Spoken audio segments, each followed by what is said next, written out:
Katta probeg yurganda 5 ga o'tdi, sintetika moy quyib bo'lmaydi deganlarga ma'lumot uchun. 419 ming yurgan mashina haligacha 5 ga o'tdi quyiladi. Mana fakti bilan 418.725 bitta 419 ming rovna deb yozib qo'yganmiz. Bungacha bo'lgani ham mana 5 ga o'tdi quyib kelingan. Bu yerda ham 5 ga o'tdi, ko'rayotgan bo'lsanglar, bu yoqda ham 5 ga o'tdi, o'sha o'zimizga qo'yadigan yashil moydan. Mana bu yoqda ham 5 ga o'tdi. Bu yoqda ham 5 ga o'tdi. Akalar, motorni ichi hammaga qiziq, qanaqa holatda turibdi, tozami yo toza emasmi? Moy nito bo'lganda, probeg katta, o'zingizlar ko'rib turibsizlar. 419 mingdan motor ichki holatini ko'ryapsizlar. Shu paytgacha podvodit qilmadi, bundan keyin ham xudo xolasa podvodit qilmaydi. 419 mingdan 5 ga o'tib qo'yamiz, motor moy yemayapti. O'zingiz ham bitta gapirib olasizmi? Yuzim bormi?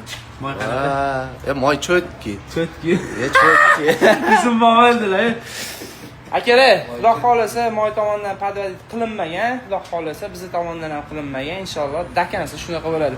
Sifatli moy kerak bo'ladigan bo'lsa, yashil moydan quyib yurasizlar. Sifatli xizmat kerak bo'ladigan bo'lsa, Zermaxga murojaat qilaverasizlar.